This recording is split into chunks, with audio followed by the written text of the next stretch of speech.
We're on. It is Ben. And I'm Cammie. And welcome to the Fight for Together podcast. You're listening to the Fight for Together podcast.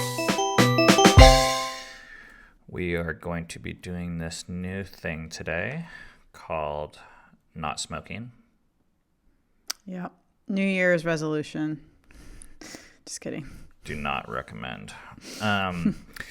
Okay, today's episode is going to be a bit of a mix-up, which I think if you're a regular, you will no doubt be able to hang. And we're going to be blending some things from some different areas of our life here, which are very near and dear to me. And what we're going to be talking about today is cancel culture,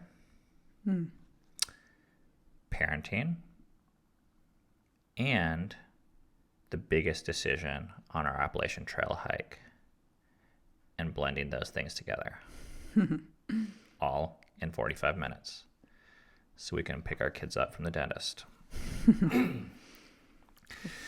So I wanted to start off with talking about cancel culture first, because that's what put this on my radar, is this article that I just read. It's called Cancel Culture versus Toleration: The Consequences of Punishing Dissent. And I'm going to post the link to this in the show notes. Of course, if you want to watch this on YouTube, you can with video, or you can listen to it on all the podcasting platforms if that's easier for you, just for audio, like iTunes and Google and Spotify and all that kind of stuff. This article, I really like it. And it, for those that aren't familiar with cancel culture, or just for the heck of it, let's give I'm going to give a 20-second summary of what I think it is. It's basically when society thinks that a person no longer should have a voice or a platform Or at all. least enough of the society or a mob. Yeah, based upon their actions. Now, their actions might be terrible. Like in the case of Michael Jackson, he molested little boys. But then what cancel culture says, it doesn't just say that molesting little boys is terrible. It takes it a step further and says, because you molested little boys, no one should enjoy your music anymore. And by the way, this can happen like years after people die, centuries after people die. Now, I think this is a dangerous way of thinking, because I don't think most of the world works this way, where the good cancels the bad or the bad cancels the good. I think oftentimes these things can and are better if they coexist and if we separate them by saying Michael Jackson molesting little boys is dangerous and harmful and should be dealt with in its way, both by healing the little boys and by any type of retribution that would be beneficial. But I also think it's just as valuable to say Michael Jackson's music kicks ass, and when you blast it, it can still make you feel good. Mm-hmm. But I think where people get confused, and I've gotten confused, is if I'm listening to his music, am I endorsing his behavior? Like, that's a confusing thing, I think, for a lot of people to even think they are endorsing it, or even to appear to be endorsing it. Because we see people as a singular message or object at a time. Michael Jackson used to be the king of pop. He used to be talented and wonderful, and now he's bad. So therefore, if you listen to anything, you're endorsing the badness, not the previous labels. Yeah. It's seeing someone as all good or all bad, and not seeing that there's a mixture of that in all of us. Which society loves this shit. We love to simplify people. Lance Armstrong was a goddamn hero until he was a villain. And why can't we say he's both? Yeah. I mean, it's true of all Because you have to superheroes. accept that in yourself. You have to accept that you're both. But if you haven't accepted that in yourself, then I think it's harder to accept it in someone else. Shit, that's next level. I like that. Yes, I agree. But headlines and news articles cater to simplicity. Yeah. Which is one of the things driving me crazy about COVID right now, by the way, and I'm not going to get into it, except for life is not that simple. But people want simplicity. They want to know, where's the bad guy? Where's the good guy? And it hooks you. What do I more need to do? when it's simplistic. What do I need to avoid? Yeah. They're like, fast food is bad, organic is good. Robin Williams was bad, then Robin Williams is good. Weinstein is good, now he's bad. Masks are good. It's just like, and life is never, if your viewpoint of life is that simple, I just would say that there's room to grow. Yeah. And I think if our life is that simple, our ability to love and accept ourselves and other people is going to be very limited. Yeah. So I'm going to read a few lines from this article. Cancel culture is a threat to a liberal society because it seeks to shape the available information rather than seek truth. So instead of like asking who are these people really that we're attempting to cancel culture itself, just the very fact that it exists, and I'm staying away from specific examples because I don't really care. I mean, I'm using examples just to explain what cancel culture is, but I'm not trying to rescue anyone right now or put anyone on the spot that's currently being canceled. But just that idea of a movement of boycott so-and-so's record, book, movie, podcast, YouTube channel, etc. It basically says, I want the culture to become this, and I'm not willing to listen to this person. How is that to get there. different in a way from locking someone up because they did something quote unquote bad? I think it's a very similar solution. I think it is too. And it really erases someone's humanity to treat them that way. Well, when you put them in the black or white category, yeah. When you categorize someone as a criminal, as a villain, Yeah. as a child molester solely, and I'm saying we all can carry these as aspects of who we are. But anytime you take any one person, you say, this is all of who you are. Yeah. On the flip side, I think if you do that to celebrities, you erase their humanity if you just say, oh, they're my idol.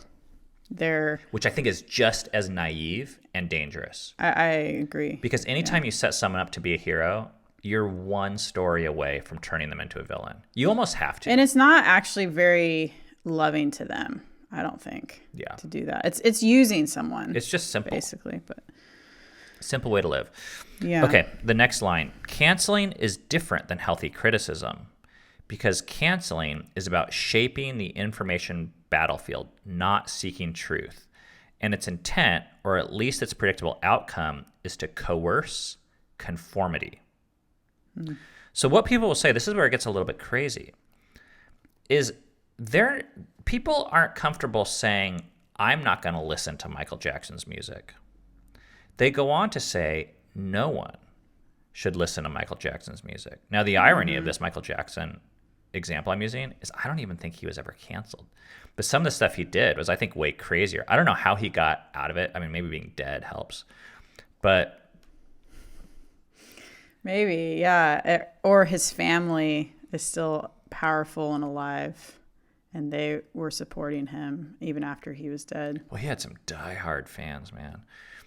Yeah. But I know this because we made that Michael Jackson episode like a couple years back, and we got so many people who didn't even watch it, but in the comment section were just like calling us out and defending him like crazy. I'm like, are you guys blind? Like, have you not seen this information? And I wasn't even calling for his cancellation, by the way. I was just saying, this is some crazy shit that went down. Anyways, the key word here I want to call out is coerce conformity. okay, this is one of the key aspects of cancel culture, where it's not just saying we all have the freedom to choose to listen to Michael Jackson or not, and I'm going to respect your choice and you respect mine. It's saying anyone who now listens to Michael Jackson It's going to be canceled as well. Exactly. And it becomes this really kind of mob mentality, which I'm going to call out this whole mask issue and just draw the parallels, not even giving my opinion on masks themselves. But if you want to wear masks or not wear masks and believe that they should be worn in ABC environments, I am completely fine with that. The second you believe every single person ought to do that or not have a voice, It becomes a dogma at that point. we are in very dangerous territory, even if you're right. Even if there's science that backs it up. People will say, but it's science. It's like, okay, yeah. But that does not, still- anytime you are in a realm of coercing conformity, no matter how right you are, if you are forcing other people, trying to force other people to think the same way you are, which I think is actually impossible anyways, to change the way, to force someone to think differently. But is it? Because I think there's cases to be made with like cult, like brain mentalities where someone gets brainwashed or indoctrinated and they actually start thinking differently than they maybe would have on their own. That's actually a great example because I agree with you. You can force people to think differently. But then that's still an extension of you. That's probably not their true self. Yes, and the Yeah. cost is very high. That's why you see these people in these cults have these mental breakdowns, because you can't force someone to think differently and have it work out, no matter, even if you're forcing them to think differently in a better way, which most cults do not do. Okay, a few more lines. Our vibrant and evolving world depends on diverse ideas and cultures. In a homogeneous society, ideas and customs can be stagnant for generations. So the very idea of evolution and growth in an ecosystem, like let's take an animal or plant world, like a rainforest, you can't just have palm trees, even if palm trees are awesome. You need to have beetles and ants and fungus and predators and then snakes and birds and all sorts of little shit that no one thinks about for it to all kind of work out. And some people don't like beetles, but they're important to have an ecosystem of health and growth. They don't like beetles, but they like coconuts. But you might not have a coconut without a beetle. Exactly. And you literally need shit. You need the animals. They excrete, they poop, and they kill each other, and those all turn into the fertilizer for the next generation. So I mean that's a biological reality. But what happens if you kill all the beetles? Or only have... Well, they've done this stuff. They've reintroduced. They think it's like so simple that you like there's all these like stories where if you introduce an animal, like certain islands have had rat problems, so they bring a cat and the cats breed like crazy, and then in 20 years they have a cat problem, and then you just can't like. So it's not understanding and therefore respecting that Mother Nature knows a thing or two, maybe more than you. Yeah, and I think we have something to learn from that. Yeah. So in 12-step groups, when I was in 12-step groups, so we talked about the biological implications of this, but I want to move this over to social issues. Yeah. Which is what happens when you create a social group that is homogeneous, they're singular in thought, and they're closed to new ideas. China.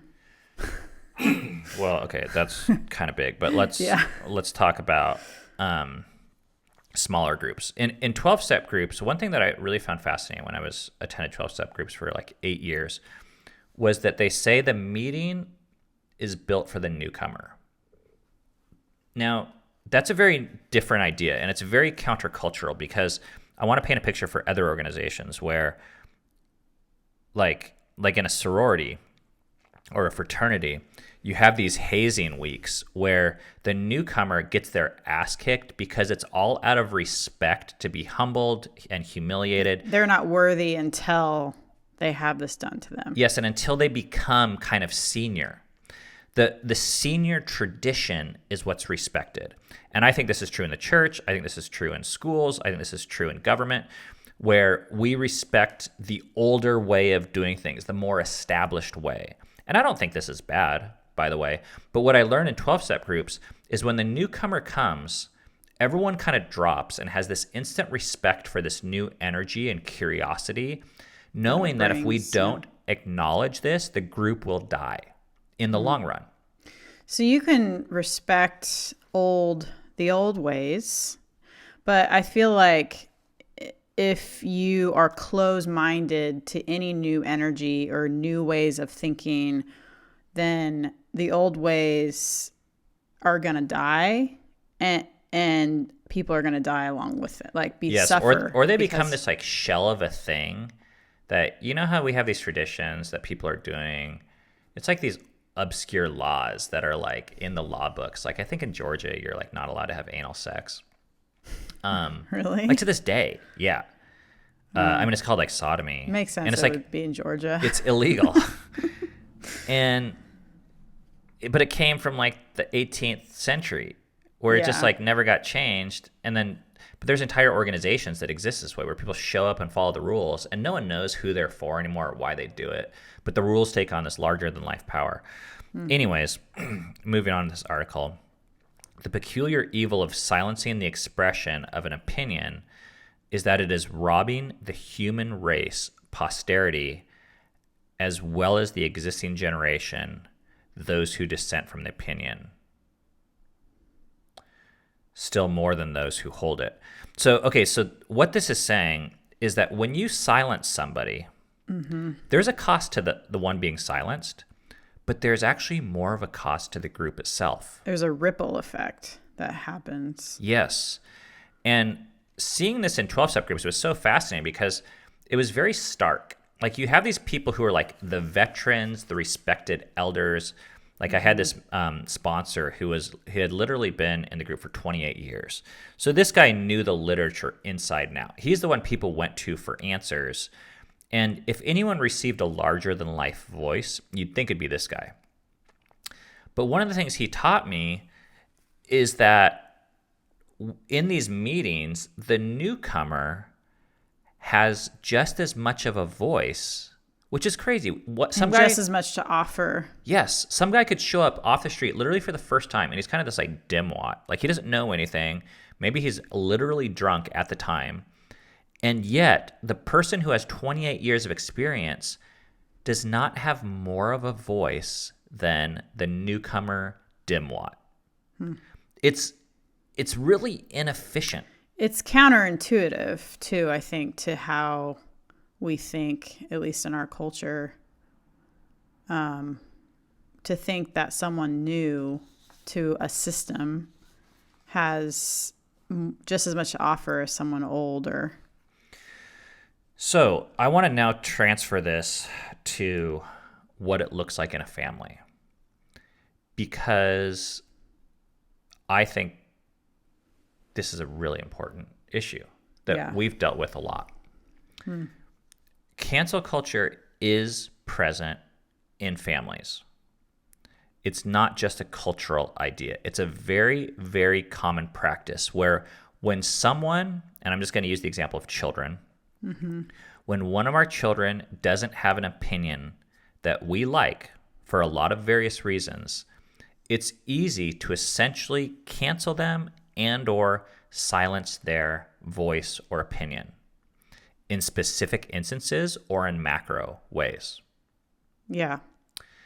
And this tendency has happened a lot for me with our children. There are times and places, like it's so easy, and I guess I need to back up with how we were raised and how we used to parent. because we were raised with this spiritual ideal that elders should deserve respect. And that looked a certain way. Respect meant you had less of a voice than your elders. Yeah, and there was these biblical ideas that were like honor your father and mother, and basically like obedience was The biggest goal. highly regarded. Yeah. And so when a kid didn't comply or obey, either directly physically or even like verbally, like if a kid asked a question, it was almost automatically labeled as rebellion, Yeah. which means what? Yeah. What does rebellion mean? What's the definition?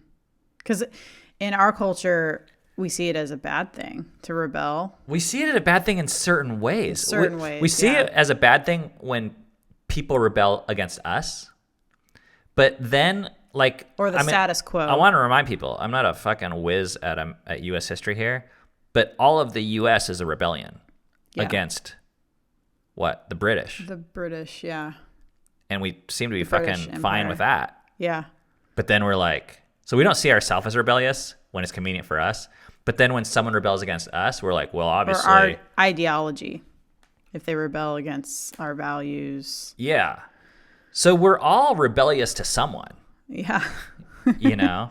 But then when people are rebellious to us, and I think the rebellious label, what I noticed I used it for was when I could call my kid rebellious, it meant I didn't have to take their opinion or feelings seriously. Yeah. I could dismiss it and say, I'm in the right, You're just rebelling. and therefore I don't need to listen to you and take your opinion into account. Yeah. Which I guess what I would ask is that different from bullying? Bullying is like on its narrowest definition level, it's like using your power and force to get your way. And by the way, Or to feel better about yourself. yeah, and a lot of bullies are probably right. Like, you know, the U.S. as a country is probably a bully. The Crusades with Christians where they go around bullying. You know, you could say, well, I have the right to bully. But it's at the end of the day, it's coercion. You're pushing your opinion and way of life through using force. Which, you know what? God bless it. Maybe there's a time and a place to do it. People are going to say, well, is it always that? Like,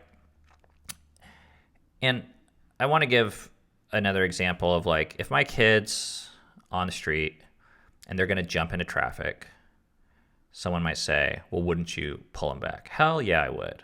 I would bully their ass back to the curb. I would knock them down flat or unconscious if I thought it was going to save their life, like for a 4-year-old. But at some point, when they're 16 or even 12 or 10, the question I want to ask is bullying using force still the best tool? Or are we doing something that's going to backfire, not just against the kid itself? Because I think there's two costs here, as we already discussed. There's the cost to the person being canceled or having their will coerced or forced upon. But there's also the cost to the organization itself, or in this case, the family unit. Bullying's the easiest thing to do to get your whatever you need done. And like you said, maybe there's a time and a place. But if that's the only tool in your toolbox to relate to someone else, I think you're going to have some problems, whatever system you're in. I still think about, there was this thing that happened on Christmas where I planned this elaborate party night for the family where we went out to Chinese food and they invited all their friends, and then we rented out a movie theater and watched The Grinch. And Rainier, man, that little shit did not want to go to the van for whatever reason.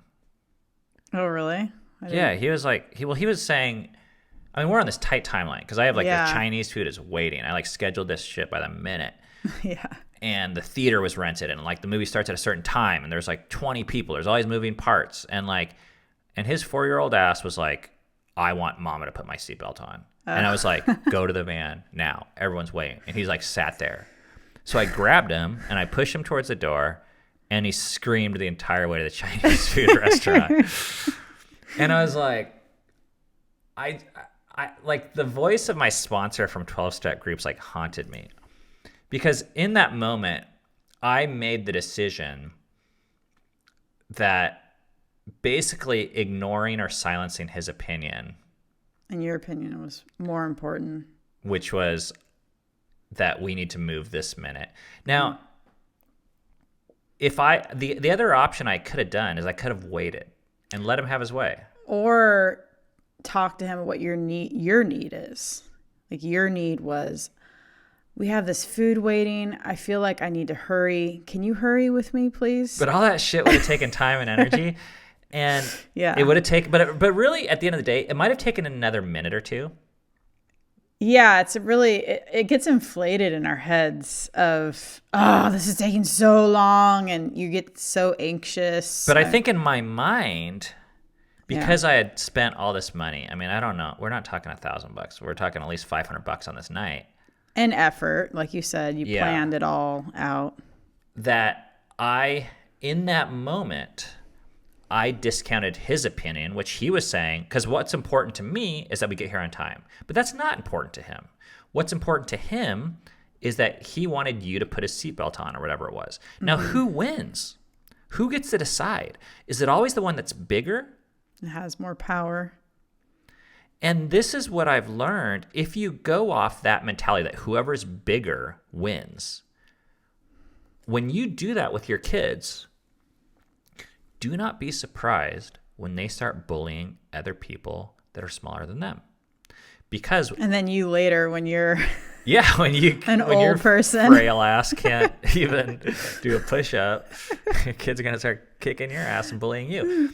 Yeah, because it's really not about size. It's about maybe strength. Like, you bully those that are weaker than yours. Yeah. So we think we're all noble, right? Like, I'm like, well, I spent $500 on this night. I have the family's best interest in mind. But the method is the message.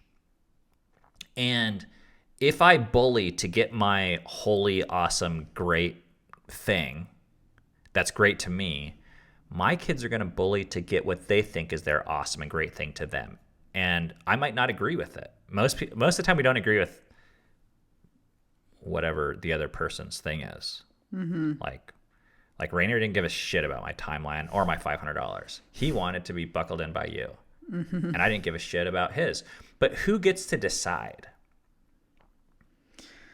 Well, I think there's something really profound and beautiful when the one who has more power lets the one who has less have a say, or maybe even more of a say, because you're relinquishing your power at that point.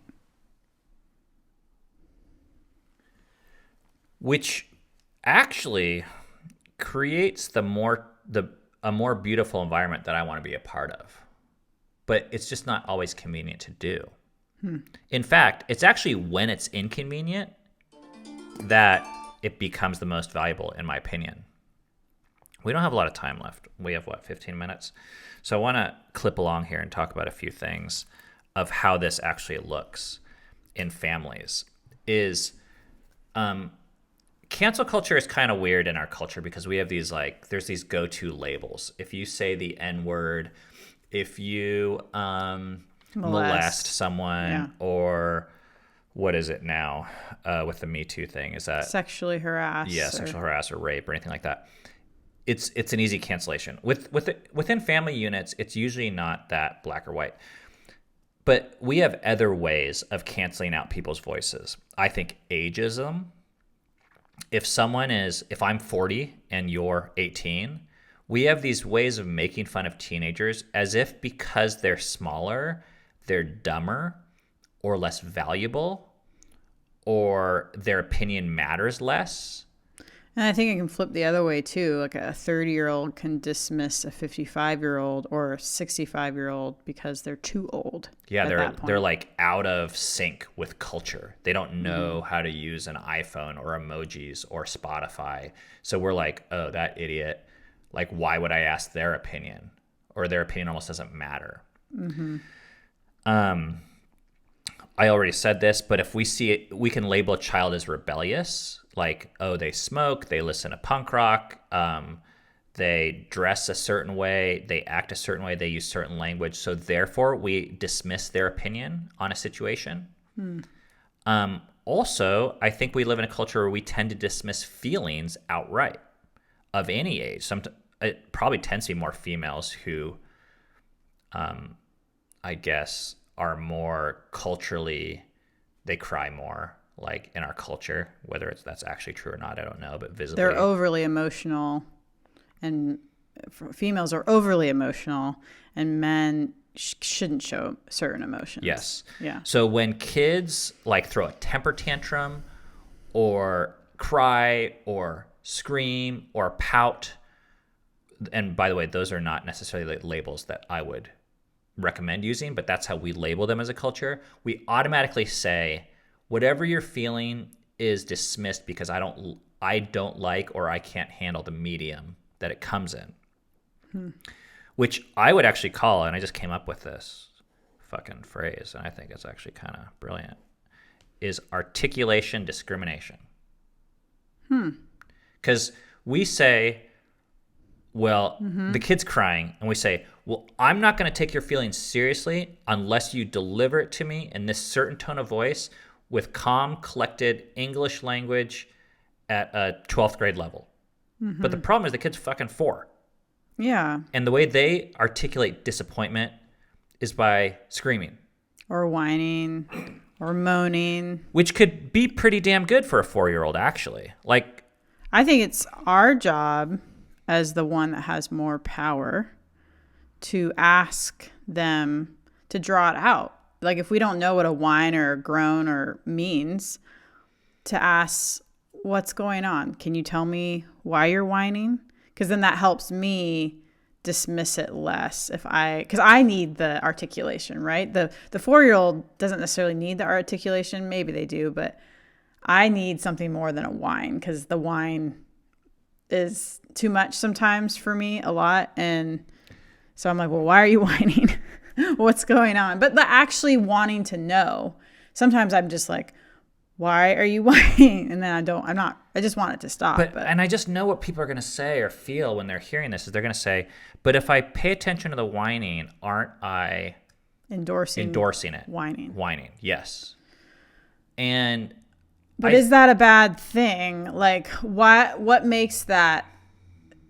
I think in our culture, children that whine are seen as brats, and you're being a pushover of a parent.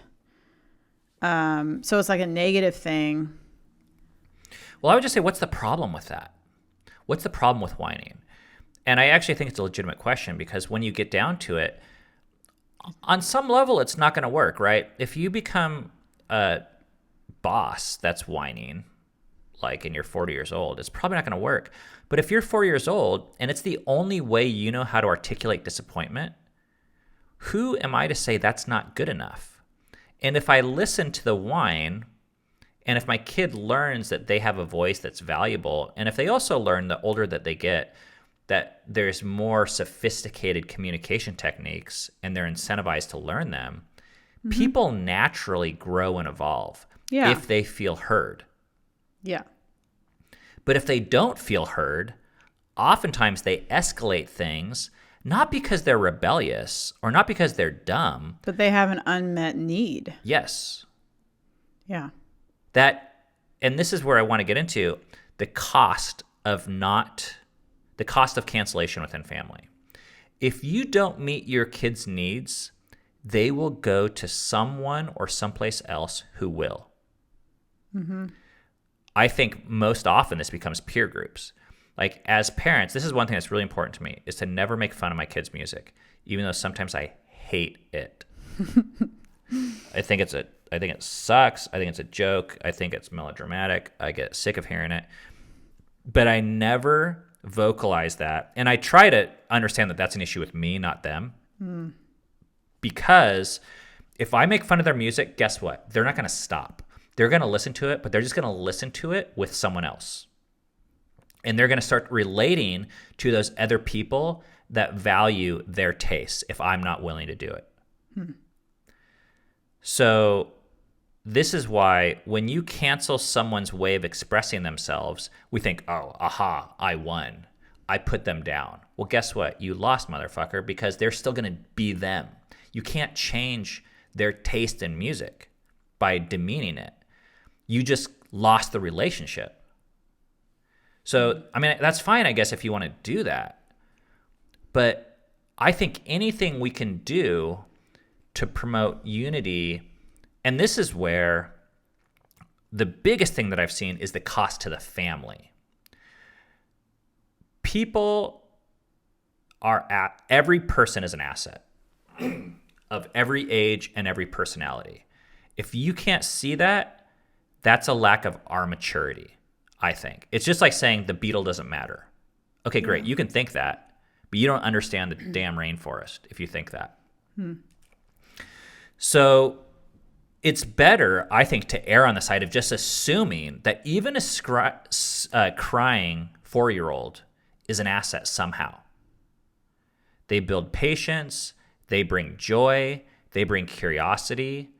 They bring, a complete lack of judgment to the situation. You know, I know in a that good way. They're moody. Yeah. Yeah, but when you tell them, like, they have this way of living in the moment, 4-year-olds do, or when you tell them something, they'll bring this, like, absolutely unrequited joy, you know, and glee and laughter and freedom. There's so much we have to learn from our 4-year-olds. And the more we silence them, the more we lose out on that personhood.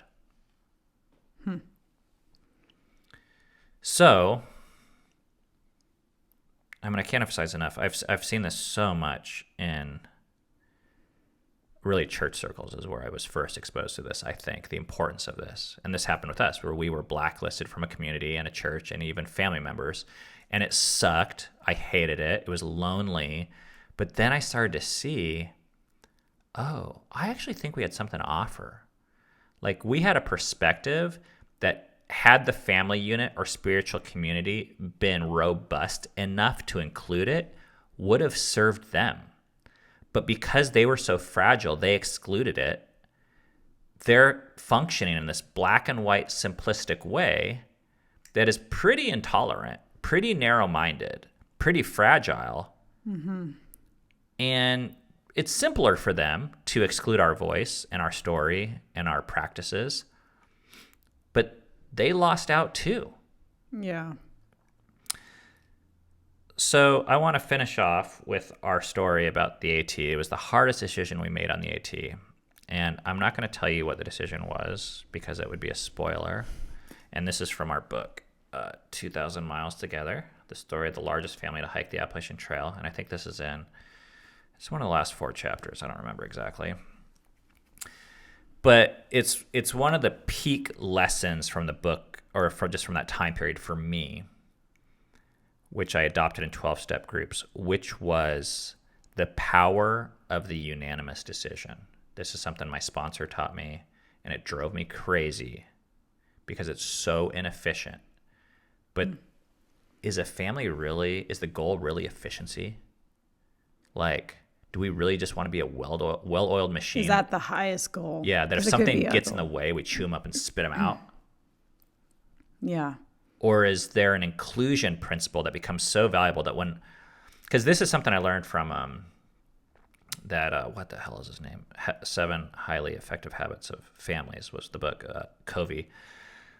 He was telling this story. He said the most important child to love is the least lovable one. Because deep down, we all know that we're the least lovable.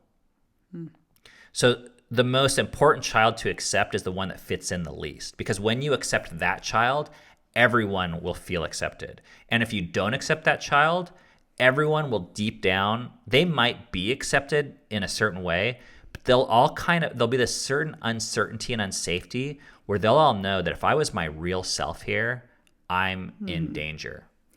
If you can love and accept the one that you don't naturally love and accept, there's, in a family, I think, a greater umbrella of love and acceptance. But if you don't accept that one that's the hardest, the umbrella of love and acceptance is very, very narrow.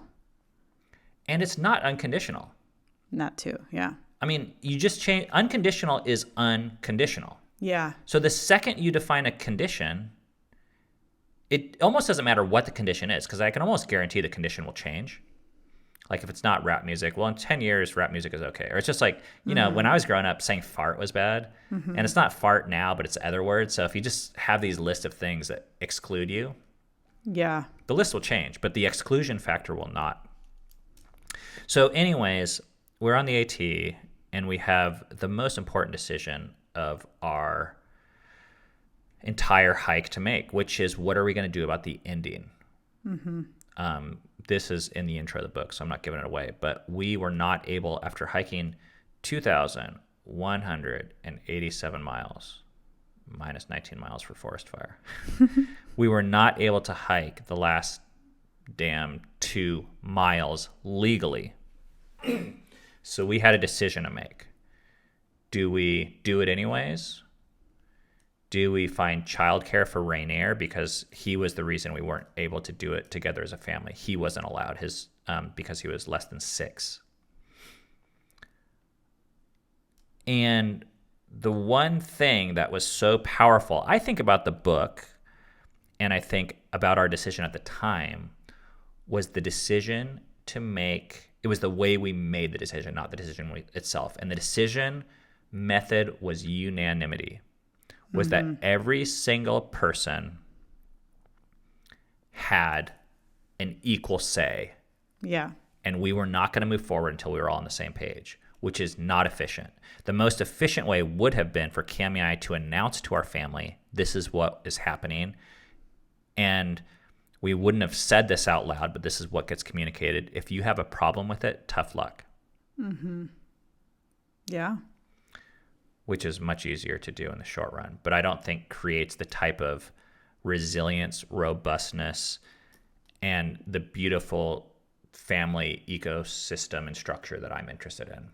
So we took everyone's voice equally into account and made a decision based on that together. And it took time. Yeah. It took more than an hour.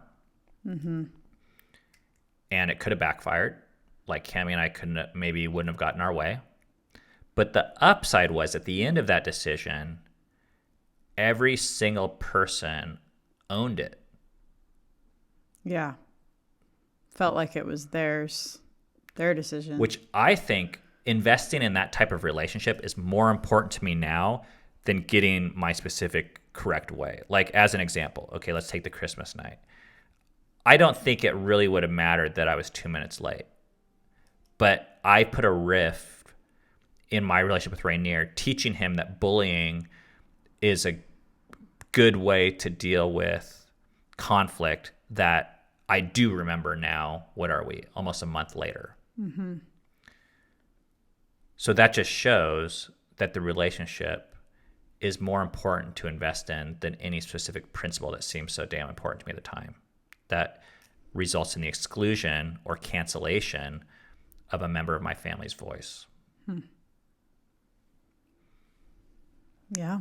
So you got to read the book to find out what the family unanimously decided, if you haven't already. Yep. And my urging, if you're just getting started in this, which is a very difficult concept, is keep on doing what you're doing. If you tell your kids to shut up and you cancel their voice, you don't need to stop cold turkey or anything, but make a mental note and just say to yourself, oh, I just bullied my kid. And now that I'm thinking about it, I think I might go back and apologize to Rainier for that. because I'll bet you he'll remember it. Probably. Fuck, he remembers shit. That's probably why the other day he was like, I think Dad is a little bit dumb. But okay, so even that, I could say, shut up, not using those words. I told him that's not nice. But I think that's even a cancellation in a way. Yeah. I think a way, because that's his way of saying he has a problem with me. Yeah. So instead of canceling that and saying your opinion's not important, I think a way to draw it out would be to say, why do you say that?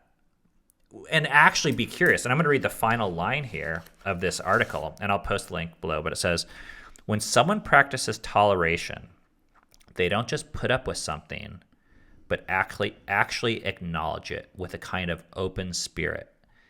Intentional, meaningful tolerance includes making an effort to understand others' points of view. We don't have to agree, but we should seek to understand. If we're going to be the true leaders of this family, we have two methods to do it. One is by bullying and teaching people that using force is the best way to get what you want, which if you're like us, we teach our kids that bullies are insecure, and that's why they bully, because they're weak, not because they're strong.